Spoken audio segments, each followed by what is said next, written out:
जय हिंद स्टूडेंट्स। तो आज हम डिस्कस करेंगे कि डायमेंशन एनालिसिस का यूज क्या क्या है। Now now we let us discuss about the use of dimension analysis. तो डायमेंशन एनालिसिस का बेसिकली 3 यूजेस है, जो यानी uses of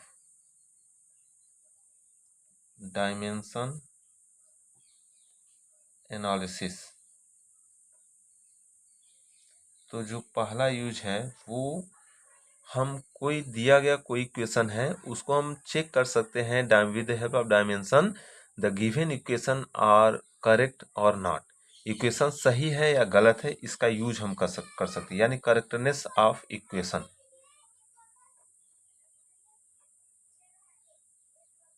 of given equation.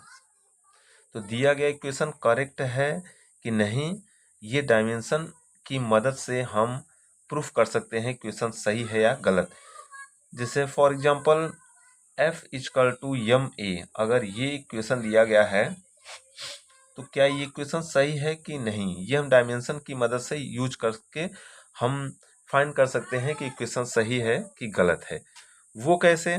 जो इक्वेशन दिया गया है तो हम डायमेंशनल फार्मूला सबका लिखते हैं। तो यफ जो लेफ्ट हैंड साइड में जो भी दिया गया है क्वांटिटी उसका डायमेंशन लिखेंगे, और राइट हैंड साइड में सभी जो भी वेरिएबल यूज किए हैं उनका डायमेंशन लिखेंगे। अगर दोनों इक्वल हो जाता है तो दिया गया इक्वेशन सही है, अगर इक्वल नहीं होता है तो इक्वेशन रॉन्ग है। तो जैसे लेफ्ट हैंड साइड में हम देखते हैं कि यफ है, तो यफ का डायमेंशन क्या होता है, एम एल टी की पावर -2, ये हो गया फोर्स का डायमेंशन। और राइट हैंड साइड में जब हम चलते हैं तो राइट हैंड साइड में यम ए है, तो मास का डायमेंशन यम हो गया, और ए है एक्सेलरेशन, तो एक्सेलरेशन का डायमेंशन हो गया एल टी की पावर -2। तो पूरा कंबाइंड में कर लेते हैं तो एम एल टी की पावर -2। तो ये हम देखते हैं कि लेफ्ट हैंड साइड और राइट हैंड साइड दोनों इक्वल आ गया, एम एल टी की पावर -2 एम एल टी की पावर -2, यानी जो दिया गया इक्वेशन है वो सही है। इसी तरह जैसे v equal to u plus a t, अगर इसको चेक करना है कि ये इक्वेशन सही है कि गलत है तो इसको भी हम डायमेंशन की मदद से चेक कर सकते हैं। जैसे v क्या है, वेलोसिटी, तो लेफ्ट हैंड साइड वेलोसिटी का डायमेंशन लिखेंगे तो एल टी के पावर -1, और फिर राइट हैंड साइड में जो u प्लस ए टी है इसका डायमेंशन लिखेंगे तो u का डायमेंशन हो जाएगा एल टी के पावर -1, और उसके बाद प्लस में है ए का है एल टी के पावर -2, और फिर टी, तो ये हो गया एल टी के पावर -1 और प्लस ये हो जाएगा एल टी के पावर -1, इनको दोनों कंबाइन करेंगे एल टी के पावर -1। तो इस तरीके से v equal to l t के, v यानी कि क्या है, ये है एल टी के पावर -1, और यहाँ पे देख रहे हैं एल टी के पावर -1 है, एल टी के पावर -1, ये दोनों, तो ये दोनों सही है। क्यों? क्योंकि ये डायमेंशन में है, v इक्वल टू जस्ट इसका जो डायमेंशन होगा वो इसके डायमेंशन के बराबर होगा, और वहीं फिर प्लस लगाया गया है तो यानी जो क्वांटिटी प्लस लगाया गया इसके डायमेंशन के बराबर हो रहा है, अलग अलग इसके बराबर इसके बराबर, यानी ट्वाइस टाइम ये है तो ट्वाइस कांस्टेंट होता है, तो कांस्टेंट का कोई डायमेंशन लेस होता है। तो इस तरीके से सही है, यानी ये जो क्वांटिटी है प्लस किया गया है ये और ये अलग अलग इसके बराबर है इसके बराबर है, तो यानी ये भी इक्वेशन दिया गया जो इक्वेशन है ये भी सही है। ऐसे कोई भी इक्वेशन हो उसको हम डायमेंशन की मदद से हम वेरीफाई कर सकते हैं कि इक्वेशन सही है या गलत है। ये तो पहला यूज हो गया। अब इसी तरह दूसरा यूज इसका डायमेंशन का है कि एक यूनिट सिस्टम से दूसरे यूनिट सिस्टम में हम चेंज कर सकते हैं डायमेंशन की मदद से। दूसरा हम यूज क्या है डायमेंशन का, कि one system unit can convert into another system of unit, one system of unit can change another system of unit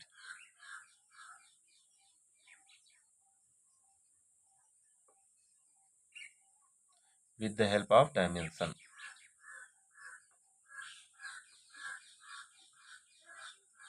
इसका मतलब क्या है, जैसे एसआई यूनिट में कोई किसी भी फिजिकल क्वांटिटी का एसआई यूनिट में क्या वैल्यू होता है उसको सीजीएस में चेंज कर सकते हैं, सीजीएस से एसआई में चेंज कर सकते हैं, यानी एक सिस्टम ऑफ यूनिट से किसी दूसरे सिस्टम ऑफ यूनिट में चेंज कर सकते हैं with the help of dimension analysis.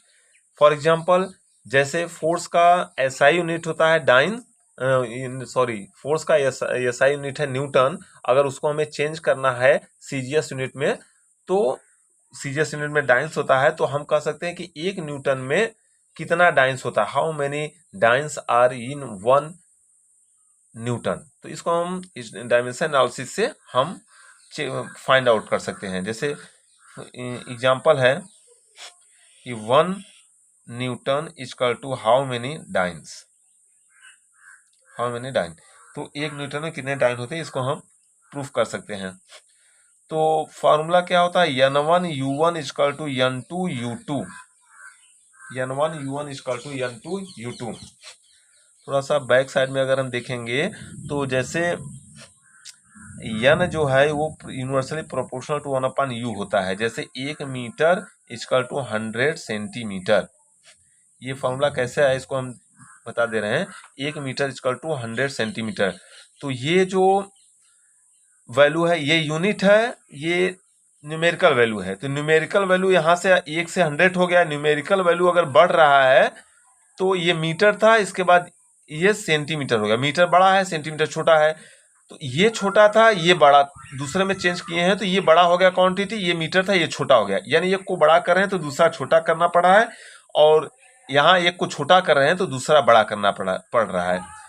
यानी यानी जो फिजिकल क्वांटिटी है यन यू जो है एक न्यूमेरिकल वैल्यू है उसका यूनिट। तो यह न्यूमेरिकल वैल्यू यूनिट दोनों आपस में यूनिवर्सली प्रोपोर्शनल है। N is universally proportional to 1/u, यानी n u equal to constant.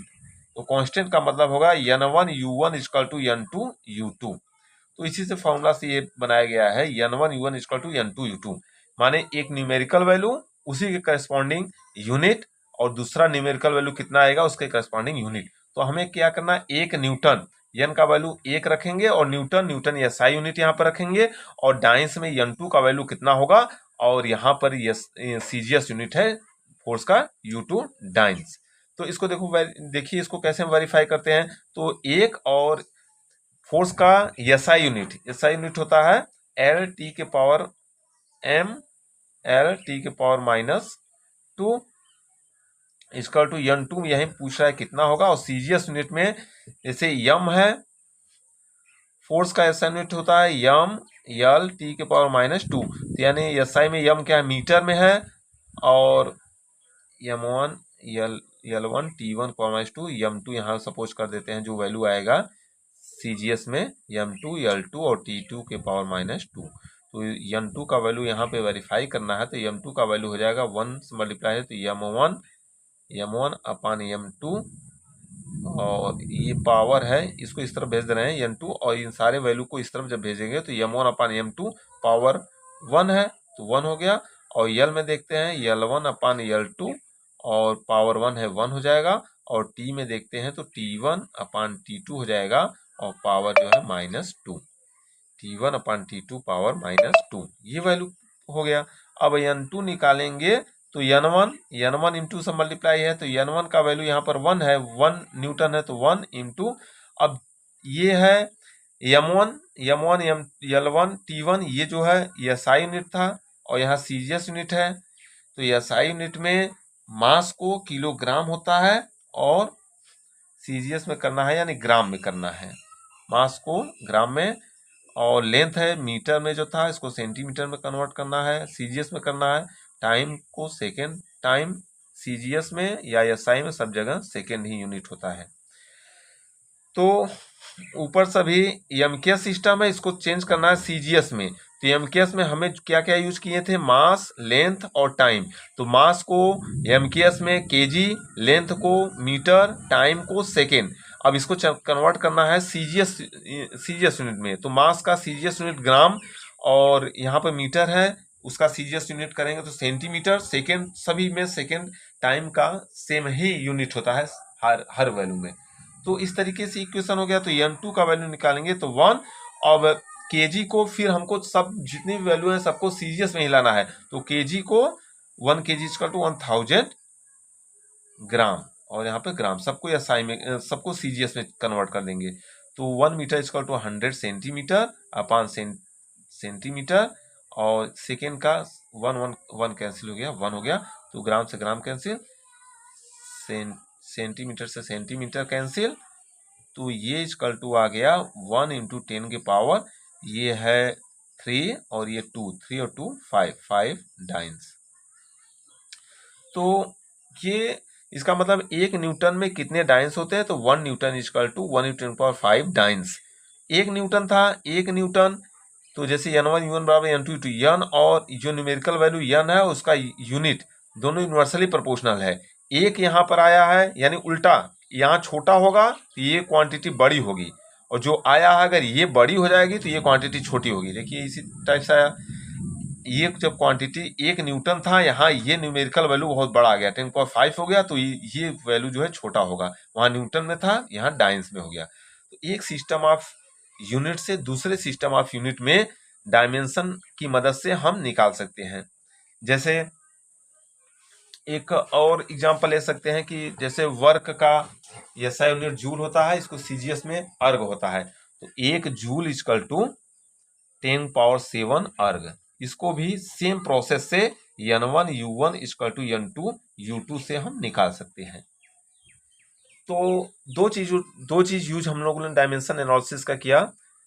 First था the given equation is right और रॉन्ग, इसको हम चेक कर सकते हैं for checking the correctness of the given equation. Second था कि एक system, one system of unit can convert into another system of unit with the help of dimension. Dimensional formula से हम लोग एक सिस्टम ऑफ यूनिट से दूसरे system of unit में कैसे चेंज करते हैं, वो हम लोगों ने सीखा। अब तीसरा यूज करने जा रहे हैं कि we stabilise the given equation, और कोई भी इक्वेशन दिया गया है, कोई भी इक्वेशन को हम स्टेबलाइज भी कर सकते हैं डायमेंशन एनालिसिस की मदद से। इक्वेशन को स्टेबलाइज करना, इक्वेशन बनाना, जैसे एग्जांपल में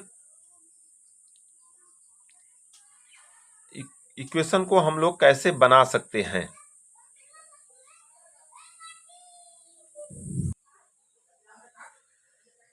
इक्वेशन को स्टेबलाइज करना, जैसे फॉर एग्जांपल कोई पार्टिकल है, अगर वो सर्कुलर मोशन कर रहा है, फॉर एग्जांपल में जैसे ये सर्कुलर मोशन कर रहा है, यम मास का ऑब्जेक्ट, ये सेंटर है O, और रेडियस इसका R है, V वेलोसिटी से मूव कर रहा है। एग्जांपल लेते हैं कि we derive the centripetal force, the formula for the centripetal force of a body, the body is moving on the circular path. कोई let us consider this a body of mass m with velocity v are move in a circular orbit, the radius of the circle is r, we stabilize the centripetal force f। तो f क्या होगा, अगर हमें मालूम चल जाए, force निकालना है, कोई भी फिजिकल क्वांटिटी निकालना है, फार्मूला डिराइव करना है, तो सबसे पहले हम लोग देखेंगे कि वो किन किन बातों पर डिपेंड करता है। इसे फोर्स है, किन किन बातों पर डिपेंड करता है, तो यह प्रोपोर्शनल करेगा मास पर, v वेलोसिटी पर, और रेडियस r पर। तीन वेरिएबल इसमें r, v, m, इन तीनों बातों पर ये डिपेंड करेगा। तो f इक्वल टू के कांस्टेंट m के पावर a मान लेते हैं, v के पावर b, r के पावर c। हमें मालूम नहीं है कि मास कितना टाइम्स होगा, वेलोसिटी कितना टाइम्स होगा, रेडियस कितना टाइम्स होगा। Let us consider that f is depend upon the mass, velocity and radius of the given circular orbit. So now we have derived a expression for the centripetal force of this equation first. इस equation first की मदद से with the help of dimensional analysis we can derive a formula, एक formula को derive कर देते हैं। तो इसके लिए क्या करते हैं कि यफ किन किन बातों पर डिपेंड करता है, किन किन पर प्रोपोर्शनल, वो लिख लेते हैं। जब प्रोपोर्शनल हटाएंगे तो कांस्टेंट किया जाएगा, m की पावर a, v की पावर b, r की पावर c। ये इक्वेशन 1 हो गया। अब हम क्या करेंगे, पहले सबका डायमेंशन फार्मूला लिखेंगे। तो फोर्स का डायमेंशन फार्मूला ml की पावर -2, ये हो गया। और कांस्टेंट का कोई डायमेंशनल फार्मूला नहीं होता है, कांस्टेंट। मास m है, इसका डायमेंशनल फार्मूला m के पावर a, और v क्या है, वेलोसिटी l t के पावर -1, इसका पावर b, और r रेडियस है तो l के पावर c। अब हम दोनों तरफ इक्वेशन को थोड़ा सा और सॉल्व कर लेते हैं। यम यल टी की पावर -2 और जस्ट इक्वल हो जाएगा यम के पावर ए यल के पावर बी, और हाँ यल के पावर यहाँ से बी आएगा और यहाँ से सी आएगा, तो बी प्लस सी और टी के पावर -b, यहाँ -1 का बीच में मल्टीप्लाई -1, ये हो गया।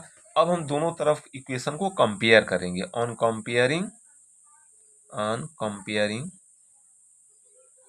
Comparing the equation both side, दोनों साइड से इक्वेशन को कंपेयर करेंगे तो मास को लेंगे तो यहाँ भी मास लेंगे, इसके पावर ए है इसके पावर कुछ नहीं है तो 1 मान लेते हैं, तो ए का वैल्यू हो जाता है 1। मास को कंपेयर करने पर फिर लेंथ है, लेंथ को कंपेयर करते हैं बी प्लस सी, तो b plus c equal to यहाँ पे लेंथ देखें 1 है तो 1 हो गया। Equation 1, equation second, equation third, equation 4 में करेंगे -b इक्वल टू -2।